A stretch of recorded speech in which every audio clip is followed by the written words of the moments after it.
Hey, I'm back in the shop. I don't have as much time as I normally do this week. As some of you know, if you watch my videos regularly, I just got back from a trip to Los Angeles, and I've been gone for a little over a week. And our schedule at the store, Greenfield Games, if I haven't mentioned that recently, is a little screwed up because I was gone, and then Seth was gone, and other people are going. Something about June is everybody's got something to do. So anyway, I don't have a huge amount of time, but on the other hand, I also don't have any client work this week, so I'm doing some personal stuff again. And this week I'm going to do something a little different. I'm going to do a HeroClix mini. And although I have done some HeroClix related videos in the past, you might remember my series on doing a 3D table, which was so far my only terrain project video that I've done. And I also talked about stripping HeroClix minis, so I don't need to go over that in detail this time. I never really did get around to explaining how I go about painting one of these guys. So let me tell you where I am right now. This is Mistress Death, and I can't remember the name of the set she's from. But it's a pretty cool mini, and I've actually painted one of these before. I painted one of these for myself, and then sold her, but I also exchanged for another one so I could continue to have one for myself. So I figured I'd go ahead and paint this again, and it would be something else, you know, that I could show you how to do. I also have another one prepped, but I don't think this one I'm not that excited about painting at the moment, and it requires some other work. This is Odin from the Thor movie set, and he's already been stripped and everything, but not feeling it today, so Mistress Death it is. So what I've done so far is obviously I've stripped the paint and I've primed her. Now, just before anybody asks, I would say that primer is not a necessity, but it is definitely something handy to do on any mini that you're going to paint. On these in particular, because the underlying plastic is clear, that presents some weird challenges, and primarily is that if you don't have a nice thick coat of paint, it will become noticeable because you'll get some light bleed through the mini and then through your paint, and it'll look weird, and you don't want that. So it's a good idea to have a coat of primer. Now, I did something I hadn't tried before, and this was a little bit of an experiment, or I hadn't tried before on one of these minis, and this is Vallejo's light gray surface primer, and I wasn't entirely sure it was going to work, and to be honest, I don't think I would use this stuff again. The Vallejo surface primer is a polyurethane, and it is apparently not entirely thrilled to be sitting on top of the vinyl.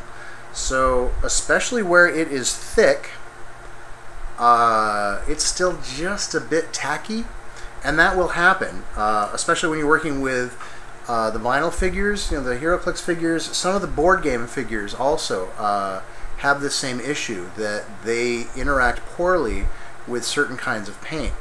That also means that when you're priming a HeroClix mini, do not use a spray primer out of the can, because most of those are enamels or lacquers, but in either case, they will not behave well on your plastic minis, on these kinds of plastic minis.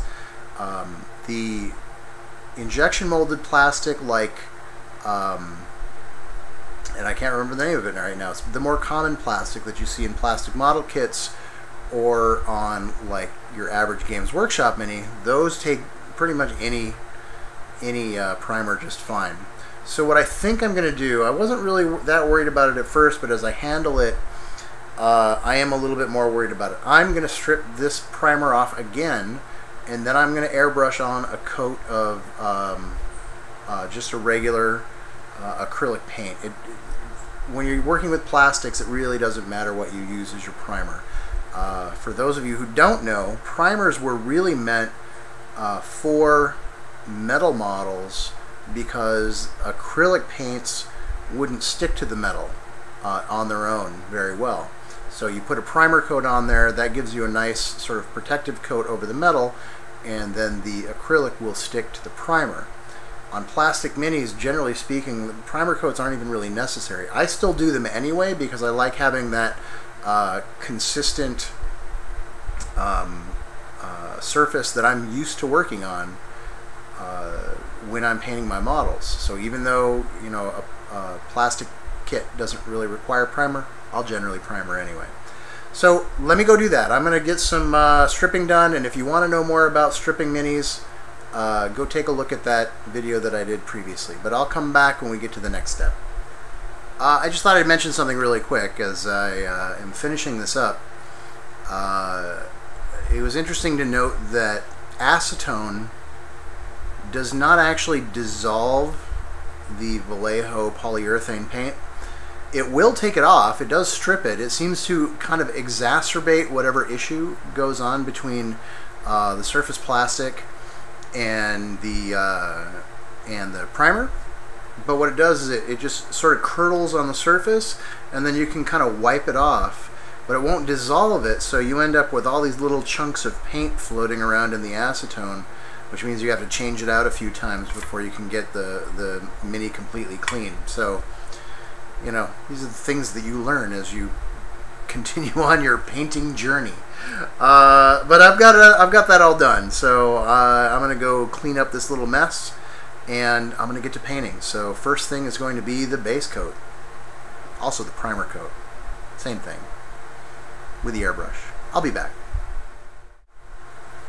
So I have put a base coat of Mornfang Brown on this model, and the only reason for that is that a lot of this is going to be bone color, and I use a lot of Mornfang Brown, usually in the shading process. But I figure I'll start here, and then from here on I'm going to be working in brush, I think. And so we're going to start with bone colors. And this gives me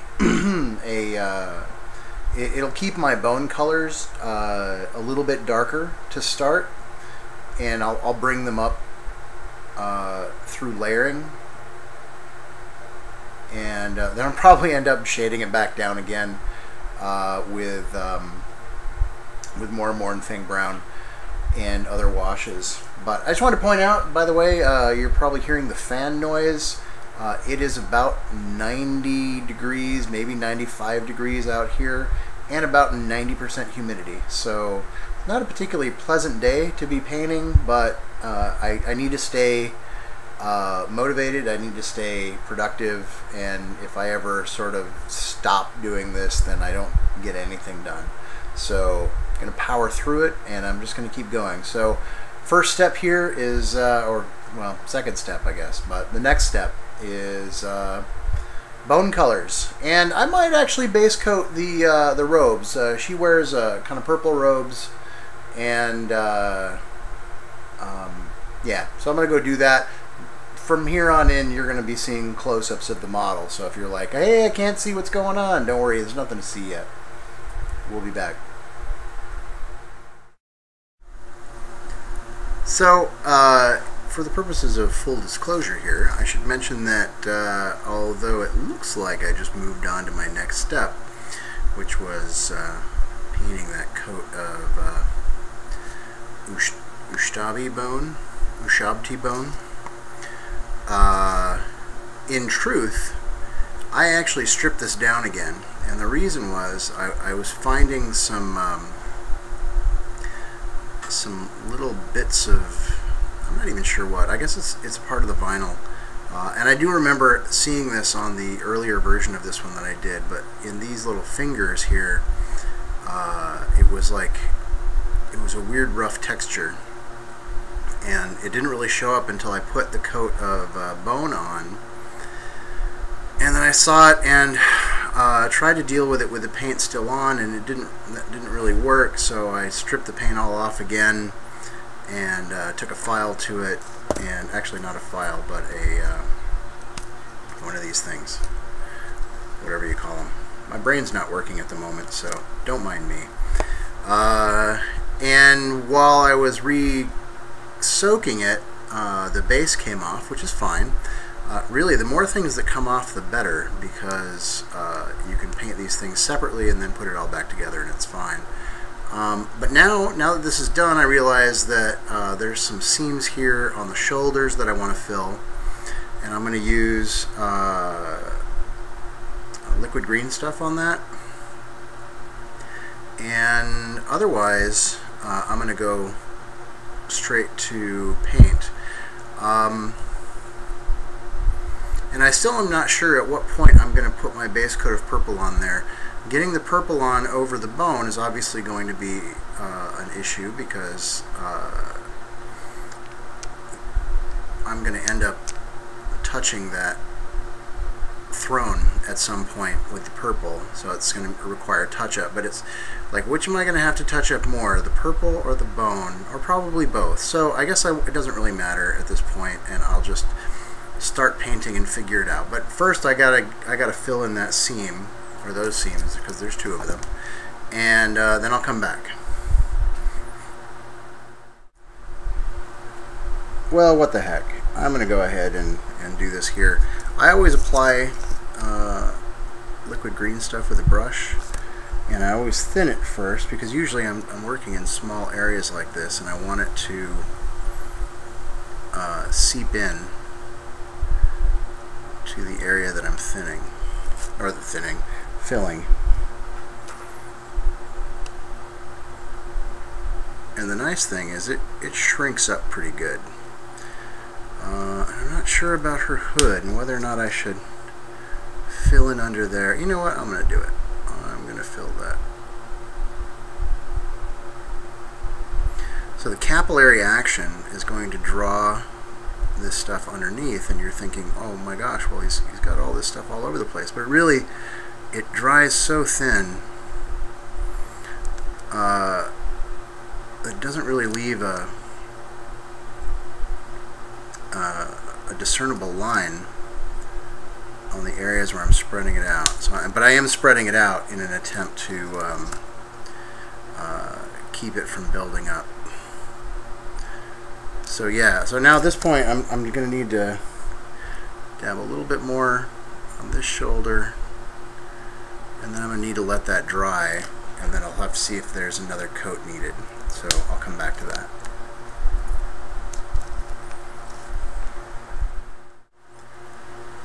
So what I've done here is a couple of things. Obviously, I put a base coat on the robe, and that is Xerius purple. It's very Xerius purple. But obviously the bone has gotten a wash, and what I did was I created a wash using my regular mix of Liquitex airbrush medium with some retarder and a little flow aid, and with burnt umber from Joe Sonia. And this was essentially replacing what I tried to do at the beginning with the Mournfang brown, which was to sort of create a darker bone to work up from. But the benefit of doing it this way is that it does a nice bit of sort of outlining the teeth and really diving into the details, and I really wanted that specifically on her face, or her skull, I should say. And so when I'm ready to start bringing the bone color back up, I'm going to leave those recesses very dark, and it'll give me a lot of inherent detail. Plus the remaining brown on there will burnt umber, which is brown, is going to give the bone a little bit more depth. So where to now? At this point, I think I'm going to start the layering process on the bones. the giant mouth and the what have you. And this will end up being the majority of the work that I do here, because it's going to take several passes with a very thin mix of the ushabti bone and working essentially from the innermost portions out, and then eventually mixing that with white to bring out the really high highlights.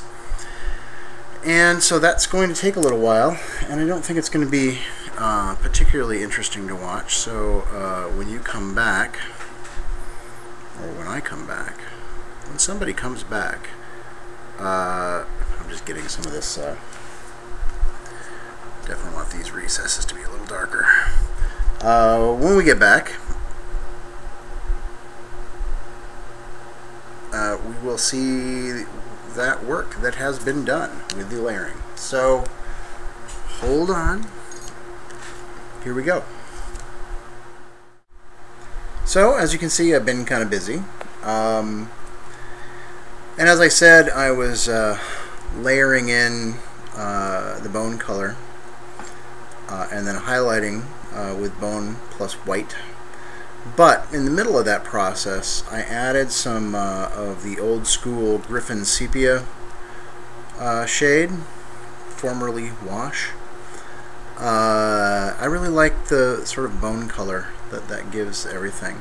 And I've left more of it here than obviously on the teeth. I went back and layered in pretty heavily over the teeth and the tips of the claw things here, and in spots on the skull pile.